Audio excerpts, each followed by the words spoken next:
Welcome in, race fans. This edition of Through the Gears presented by Front Stretch. I'm your host, Tino Pattigno, and we are back after 2 weeks off due to the Olympics. NASCAR, they said they wanted to take a little break, and so did we, but I couldn't be more excited to get back into this weekend's NASCAR racing and betting action from Richmond Raceway. This is the first time we're going to be back at a racetrack that we've already been to so far this season. So to me, we can provide a lot of data, a lot of research, and a lot of comparisons to what we saw in the spring Richmond race to give us an edge to win once again this week. And hopefully, we can continue to build as the NASCAR playoffs get closer and closer. Before we go and cover everything about this race weekend, I gotta give a special shout out to the people who commented on the last video for the Brickyard 400.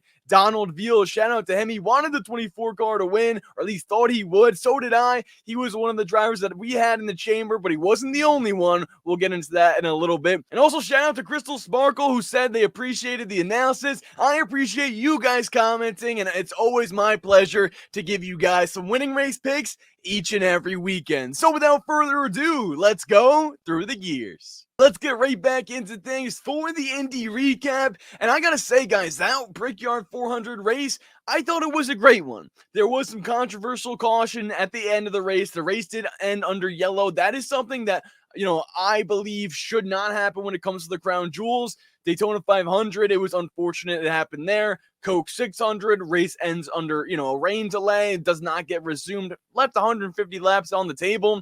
And here at the Brickyard 400, I will say, though, out of all the instances, this one I was okay with the most. Kyle Larson was winning that race regardless of had we done one NASCAR overtime or 5. I truly believe that. Right there at the end, he was the car in position, and he was not going to give that up. It was his race to lose. I was telling you guys all week long that I believe Kyle Larson had the best chance out of all drivers based off of the amount of laps he had logged at that racetrack. And it really looked like it paid off as well. The amount of moves he was able to make and the strategy behind them was awesome to see. So to me, overall, I thought the Brickyard 400 was a great race. I thought it did what it needed to do in terms of us coming back to that racetrack. There was guys running out of fuel. That also added another layer to things with Brad Keselowski pulling off pit road, the whole restart and everything like that with Blaney and Larson. But to me, that is something that you will normally see at that racetrack. Just like Pocono, long 2.5 mile racetrack. It's a long race. Strategy comes into play. The crew chiefs are pivotal. And I said that would be the case, and it ended up playing a major role. So to me, thought it was a great race. Let me know what you guys thought about the race, the Brickyard 400, in the comments below. I'm really interested to see the feedback there. I did think a lot of people, what I saw on social media, did like the race up until the end, up until the finish. They want more consistent cautions. And my last note on that is, it's not balls and strikes. This is NASCAR racing. It's very hard for them to judge when to throw a caution and how to throw a caution. Yes, you spin off turn 2, you would think they would do so. I'll say that. You would think they would throw it early, but they didn't because it looked like Priest could have got back going. Now, he wasn't able to, unfortunately, and that's how the race ended, like I said. But it's not balls and strikes. So you can't just have, a robot in there throwing cautions immediately, because this is racing and every caution is different. And it's not like, MLB balls and strikes or any other flag or penalty in other sports. And I think that is something that does make racing special. It makes it complicated at times. But to me, I was fine with how the race played out. In terms of our picks, we cashed out. Let's get hype about that. Let's go. Kyle Larson, he gets us the win, and we're now back-to-back. We're sitting on back-to-back victories. Pocono, a huge winner, Ryan Blaney. Larson was the favorite. I'll be real there, but still, whenever we can lock that down and whenever we can win an outright winner, we deserve to celebrate. The outright winners were Kyle Larson, William Byron, Tyler Reddick, and Denny Hamlin on the betting card, the official one for me. And, William Byron, he looked like another driver to be able to contend. Didn't look like as fast as Chase Elliott, but we really didn't get to see it. He crashed out earlier on there in that race. And ultimately, I think maybe he would have been in position at the end, just like how Larson was, just like how Elliott could have been had he not gotten the blend line penalty and everything like that. Tyler Reddick is someone we had to add at plus 450 with how fast he was in practice and qualifying. Same thing with Denny Hamlin, who was the favorite all throughout the week. But I knew picking most favorites was a little bit hard because that makes it harder for us to profit, right? With limited value comes limited reward. But I wanted to try to save that with the prop bets. Chase Elliott with a top 5, William Byron top 5. Again, Byron hurt us from that standpoint. McDowell top 10 and Bubba Wallace top 10 as well. Bubba Wallace top 10 did cash. McDowell didn't, although he was racing inside the top 10 earlier on in the day. But Bubba Wallace is a driver that I feel like is going to keep coming through. He did win a stage, and they are going for stage points. But as long as they are finishing races, that's all they need to do. He was minus 57 from the cut line, and now he's minus 7, all in a matter of 2 weeks. So big ups for the 23 team. I'm happy to be back in victory lane, and I'm really excited to get to Richmond here because I think we're going to make it 3 in a row and get some more winners. Right, time to now look ahead for this weekend at Richmond Raceway. And as I mentioned in the intro, this is a track I'm really excited to get back to because we are getting back to it. I mean, this is something that's huge. We will be back to a racetrack for the first time this season. That we'll see it, with a couple other tracks, obviously Daytona, Darlington, and a few more, Phoenix in there, obviously Martinsville, Bristol, so on. But to me, without this race being in the playoffs and with this being, Richmond for the second time, one thing that I wanted to note was last year, there were 2 completely different Richmond races. One was at night, one was during the day. And during the day, I was actually at that race in the summer. It was super hot, super slick conditions. And my point is, it was just a completely different race. The drivers I thought were going to come out strong did not. Other drivers factored better than those who were fast at Richmond in the spring and were not as fast at Richmond in the summer. Now, this race at Richmond this weekend, this Sunday, will be at the same time as the spring race. That's huge. 2 night races means we can really believe that whoever was fast in the spring will be able to carry on. Now, that was only the 6th race of the season. So a lot of drivers have made adjustments. Some drivers are hot, some are not, and some drivers we need to consider for potentially trying to win this race and lock their way into the NASCAR playoffs if they haven't already. That's something that I'm considering. Another thing for strategy and prep is, okay, we had 2 weeks off. Well, who's going to capitalize on that? You can't really believe that they were just on vacation. I'm sure there were some guys at the shop working hard and trying to get an edge and trying to get prepared for this weekend's race. And to me, who would that be? It would be the top of the field. It would be the Kyle Larsons, the Denny Hamlins, the Christopher Bells, maybe MTJ. I don't know. He's retiring. Is he still all in? I believe so, but some people are saying he's not. So to me, I think that's another factor that we need to consider is which type of drivers know that they need to win. Maybe put in a little extra prep, during the off week, see what they could, do any extra research, do any extra sims, and then are extra prepared, just like how we are, to win this race this weekend. I do feel really confident in this prep for this weekend because of the fact that, like I mentioned, same exact night race. I believe a lot of drivers that were fast in the spring will be fast here. And I am also considering drivers that are just hot right now and have made the adjustments throughout the season to be in a better spot than they were in week 6. So to me, let's discuss that first. And then I also got to talk about the tires. They're bringing a new tire option. How am I going to use that in my betting card? How am I going to consider that for the drivers that are, valued to win outright or not, in terms of their value? Are they favorited? Are they not?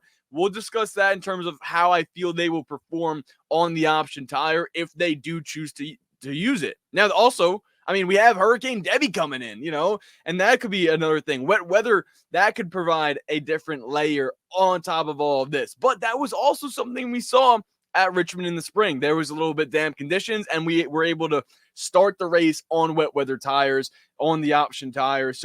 But to start off, there are some tracks that are comparable to that of Richmond Raceway. First one I'm going to say is Phoenix. Obviously, like I mentioned, we can use Richmond in the spring. Richmond in the spring, Phoenix, New Hampshire, WWT as well, just in terms of the flatness. And Iowa would be a 5th option there, 4th or 5th option if we want to consider it. But to me, for the first 3 comparable ones that are really like crucial in this process, Phoenix, New Hampshire, Richmond. When I look at those 3 races, only 3 drivers finished inside the top 10 in each of those 3 races. So to me, that's a clear indication that they're going to be fast again this weekend, because throughout the entire season, they've been fast at these types of racetracks. Christopher Bell, number 1, he's the favorite heading into this weekend. Martin Truex Jr. is number 2. And number 3, it's a 4 driver, Chris Buescher. At Phoenix, Christopher Bell wins, Buescher 2nd, Truex 7th. New Hampshire, Bell wins again, Buescher 5th, Truex 9th. And Richmond in the spring, Martin Truex Jr. in 4th, Christopher Bell in 6th, and Chris Buescher in 9th. That was also Martin Truex Jr.'s race to lose. Let's not forget about that. He led 228 laps in the spring race at Richmond, and ultimately, we go to NASCAR overtime. Denny Hamlin jumps the restart. He does. He doesn't. And MTJ loses. To me, I mean, they also lost the race on pit road. So that was another factor that led to that happening. MTJ should have won that race. We had him on our card. And if he's going to win, it's going to have to happen at Richmond, I think. Richmond, Michigan, Darlington, those 3 tracks may be his best shot to get a win in his final season. We haven't seen him performing that great as of late, but this is just a track where he does have all the stats, 3 to 4 wins here and everything like that. In terms of top 10s, he's in a top 10 of the last 11 races here. So MTJ is definitely a driver that I'm considering in this one. And so are those sports books. So we'll get into the odds in just a second. One last thing I wanted to mention was the tires. I mean, the option tires will be introduced here once again. Teams have the option to use them to see if they want to gain an advantage. The one thing that's important to note, though, is we haven't necessarily seen these on dry conditions that much.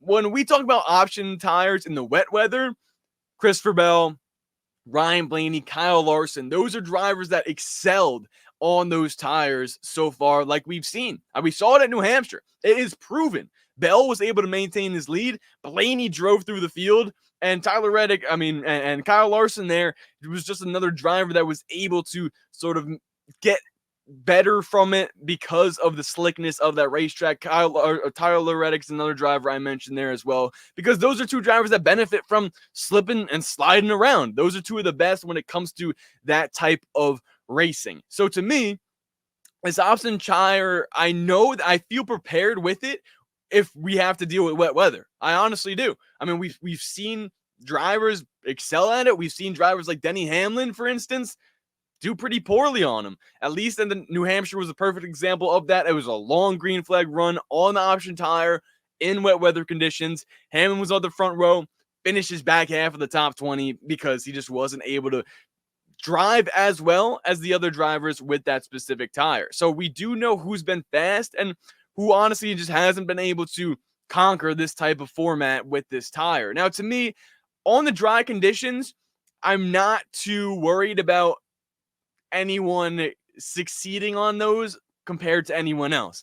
If anything, I would take a look at the crew chiefs in that scenario. If they do choose to put option tires on, look for Kyle Larson, Denny Hamlin. I mentioned Denny's not good when it comes to wet weather, but if the track's dry, he's one of the best drivers on the circuit. So to me, when it comes to the crew chiefs, I think that's the part where the tire will come into play with strategy. It'll be about strategy. And we saw, Kyle Larson do that sort of at North Wilkesboro last year.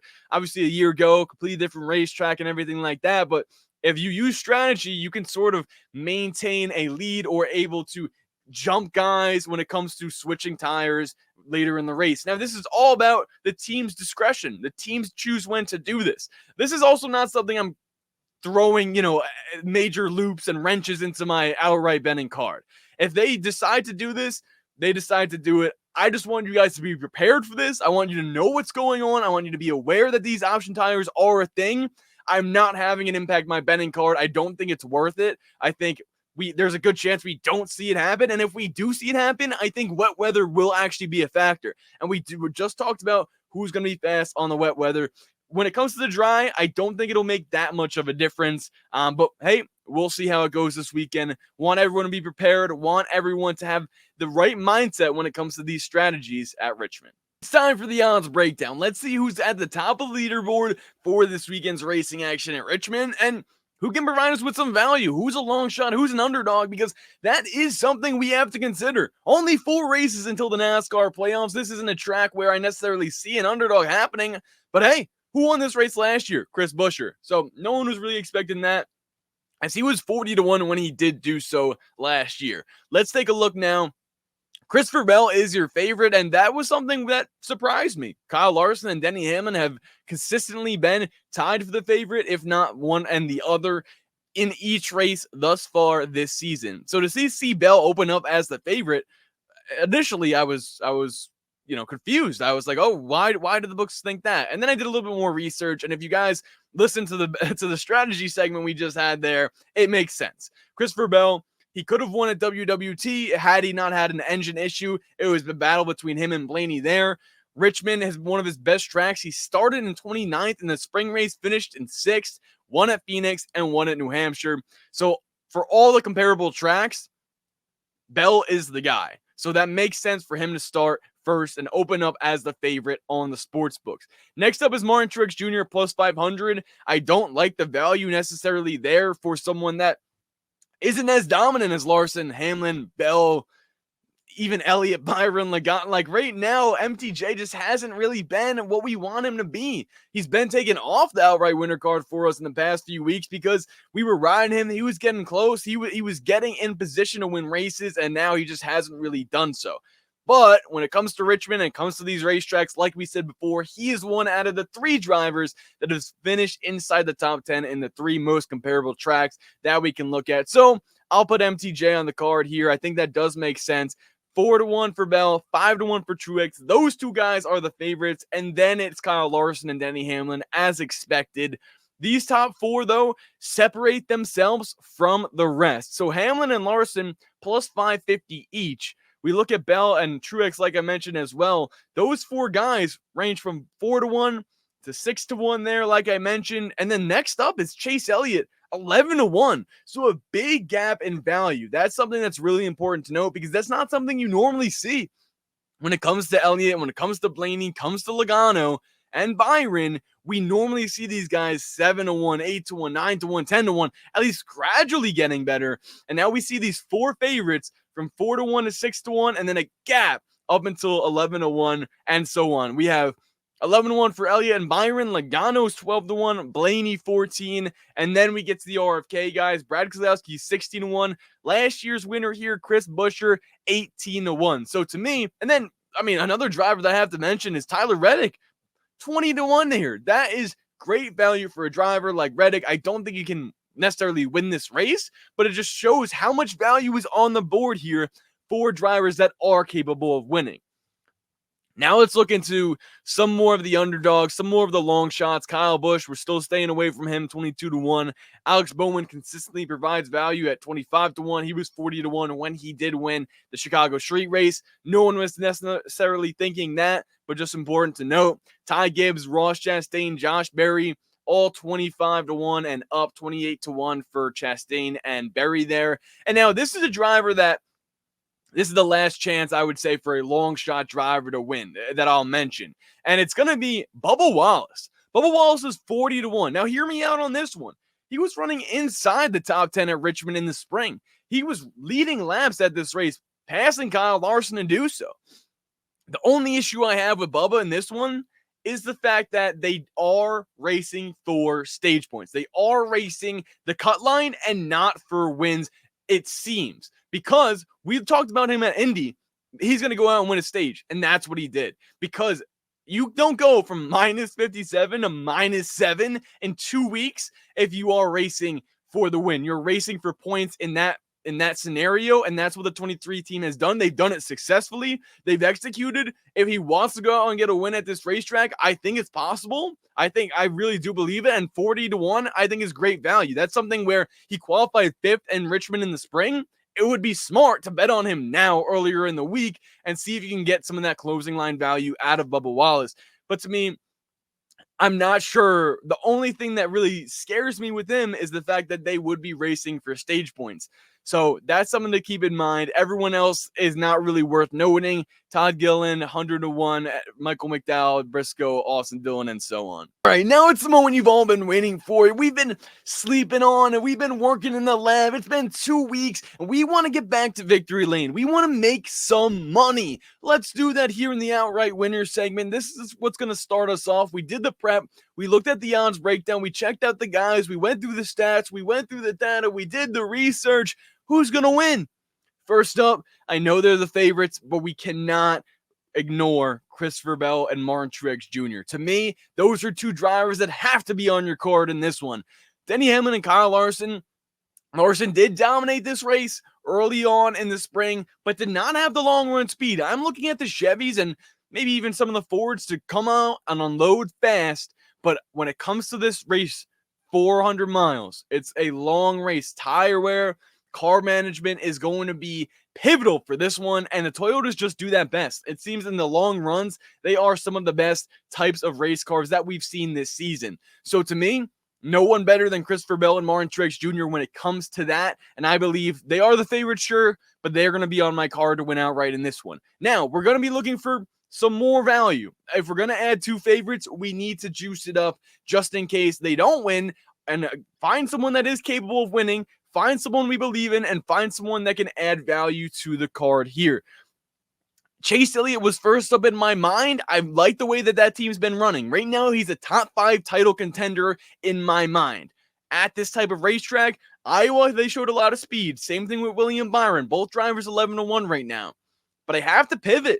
I got to go with a Ford, and I think I got to go with Ryan Blaney. And I'm smiling because the last time we won Ryan Blaney, he was also 14-1, and that was at Pocono. The reason why I'm thinking Blaney is because they have made the adjustments to be better at this type of racetrack. Race number 6 of the season, unloads at Richmond, and they were just bad. Ryan Blaney in Richmond started 12th, promising, definitely, going to get a top 10. No, he was back half of the bottom 30, finishes 19th in that race. A not good race for the 12 team at Richmond earlier on. And Joey Logano, his teammate, finished in second. Well, since then, Ryan Blaney has outperformed Joey Logano at these short type of racetracks 4-1. Almost winning at New Hampshire. Should have won at WWT. Great at Phoenix. And when we're going back to Richmond now, I think it's clear to say that they're just okay. Also, excuse me, forgot to say, dominated Iowa. And I think that's a huge thing to note. Like, Ryan Blaney and that team have made the changes and have made the adjustments to be better at this racetrack. And I think we're going to see that this weekend. And based off of how fast he has been recently at all tracks, and specifically these shorter tracks, I think shorter flats too, Blaney can come out and really be a factor in this one. With the value he's at right now, this would be a must bet for me earlier on in the week. Bell and Truex, I'd honestly wait on them because they're not going to go down any further than 4-1, 5-1. Also, the pole sitter hasn't won recently, within this past season. So I think those two drivers, if they are going to win this race, sure, they could start from the pole, but it's not something that we've necessarily seen. If anything, winning the pole has been a detriment to some drivers because of the fact it's been a while. So if you want more value potentially, I would wait on Bell and Truex. Bell qualified 29th in this race earlier in the season, ended up finishing 6th. I would like them to qualify inside the top 10, like I mentioned. Same thing with Truex there. But Ryan Blaney, I think that value is going to go down drastically. That's going to be the most closing line value. It'll probably be cut in half. So pin this, write it down, put the bet in right now when you're watching this. Ryan Blaney, he'll be the third driver on the card. If I had to pick a fourth, this is where things get tough because I do want to go with Bubba Wallace. I think I don't want to miss out on a 40-1 number for him. But like I said, he is racing for stage points unless something has changed, but that's just been the facts of the matter. I mean, yes, Ross Chastain has not been performing as good as the 23 car. And honestly, based off this entire season, I'd say the 23 deserves to get in over the 1 based off of the speed they've shown consistently each week. Now, Bubba hasn't been able to finish races. He's been in some trouble for sure. I get that. But the last couple of weeks, they've just outperformed the one team. The one team hasn't been able to finish races, and the 23 team does, and inside the top 10. So if you like that 40-1 number, I could see us going there. Chris Buescher's another guy where we did allude to him being one of the 3 drivers finishing inside the top 3 at these type of racetracks. So because of that, maybe you want to add Buescher at 18-1. But I'm really set on the first 3 guys I mentioned. The 2 Toyotas I feel like are going to be strong. There's no problem with winning on a favorite. There's no problem with winning on a favorite. If it's Bell or Truex, it's still money in our pocket. And I also like Blaney in this one. If anyone could contend, maybe it would be a Denny Hamlin if you want to throw in a little safe bet there. Joey Logano also someone to note, 12-1. But if I'm going to pick a 4 driver in this one, it's going to be Ryan Blaney. The perfect segue to some prop bets.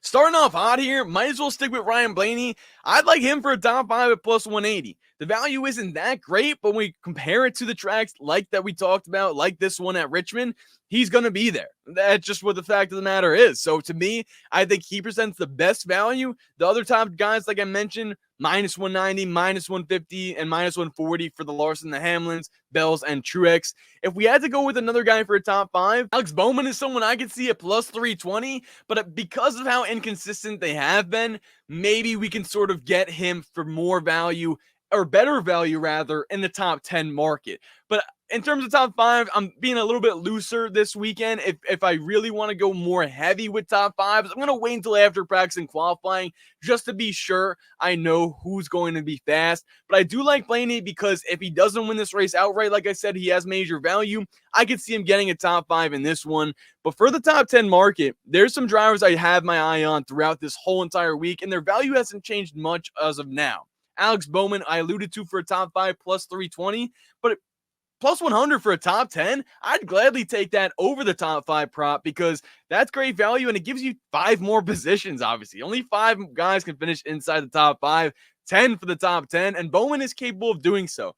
He did not have a strong race at this racetrack earlier this season. He got into some trouble, got a lap down, wasn't able to capitalize on getting his lap back and finishing on inside of the top 10. He finished 17th, but he started 4th. So with them being unloading with faster cars like we saw and not really able to have the long run speed count, I think that's an adjustment we will see out of that team.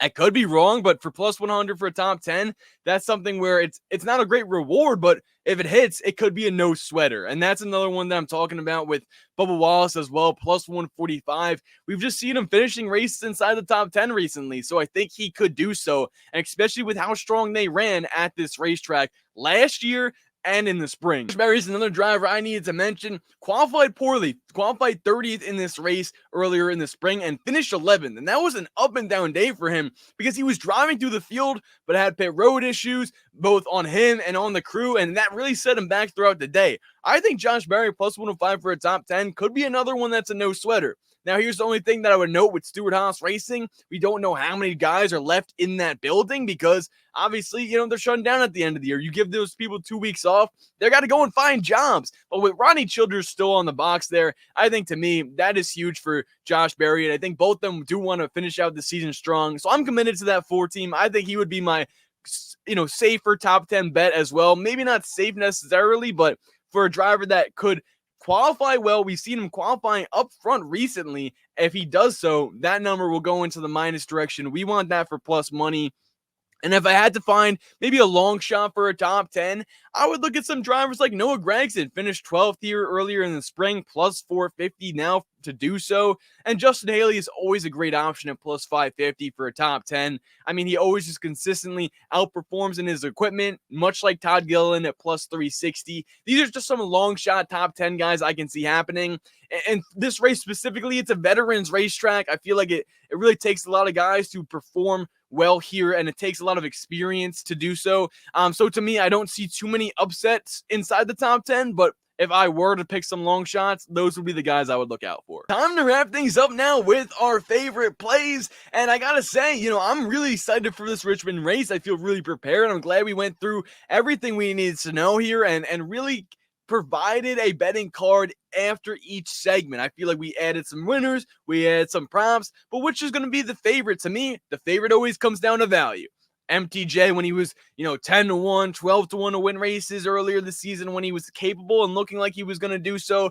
He was the favorite play. Same thing with Tyler Reddick recently. Tyler Reddick could have won 5 out of the last 6 races. Didn't end up doing so, but had the value to go along with it. To me, that's what makes a favorite play for me. Not someone that we know is going to win outright or is the favorite to do so. It's someone that can provide us with a lot of value with the Pacific play. And to me, that's got to be Ryan Blaney. 14-1 for Ryan Blaney. I mean, I loved him at Pocono, and they came through for us there. This is a driver that I did miss out on at Iowa, and I don't want to do so again at this short track. He wasn't at the top of my mind with Richmond. This is not one of his better racetracks, but how he's gotten better throughout the entire season at this type of racetrack, to me, the shorter, flat ovals, those are something that with Ryan Blaney being as fast as he has, it's reminiscent of his championship run last year. And that's something we can be aware of and capitalize on right now with this value. 14-1 for me for Ryan Blaney. That's going to be my favorite play there. If I had to go with a favorite prop, I'd honestly say Bubba Wallace plus 145. It always seems like each week he's in my top 10 plays, but he deserves it. As of late, he's been consistently coming through, and it's been a no sweat. So to me, no sweat top 10, Bubba Wallace 145. Ryan Blaney outright winner, 14-1 there. My favorite guy to win the race outright would probably be Christopher Bell, just because of how fast they have been. But keep an eye on Truex as well, like I mentioned. If anyone's going to upset, I feel like it could be Denny Hamlin again. Kyle Larson, I do have my eye on, but did not show the long run speed that we needed at this racetrack. So those are some of the favorite plays that I have for this one. Let me know what you guys think is your favorite play. Let me know who you think is going to win the race down in the comments below. And that'll do it for this edition of Through the Gears. Thanks so much for tuning in. Like I said, comment down below who you think is going to win the race this weekend. If you have any betting questions or NASCAR insight that you want to share with us, feel free to leave a comment. You'll get shouted out in the next video. If you want, like the video, subscribe to the Front Stretch Podcast Network, and follow me on social media at Tino, P-A-T-T-I-G-N-O. I went through my betting card for this weekend. Also gave you guys some other people to think about, so I hope we're prepared. I hope we're ready to go back racing and winning this weekend at Richmond Raceway. If you have any questions at all, feel free to hit me up on social media. I'm happy to talk with any members of the community, and I'm really proud of everything we've done thus far this season. But let's keep winning. Let's start another streak. We're at 2 in a row right now. Let's get a third. So with all that being said, I appreciate everyone, and be sure to tune in to the Stock Car Scoop after the race on Sunday, as the people from Front Stretch will get you locked and loaded on everything you need to know moving forward and recap the race that was. I think it's going to be a great race. I love that they're going night racing at Richmond again, and we can provide an edge for that and be able to capitalize on the data and the research and everything we talked about with these 2 weeks off, and with it being a truly comparison race to Richmond like we've already seen thus far this season. So be sure to follow me, but be sure to check out any potential changes to the betting card, as I'll let you know on social media. And have a great weekend, everyone. Good luck out there, and I'll see you guys next week as we go through the gears.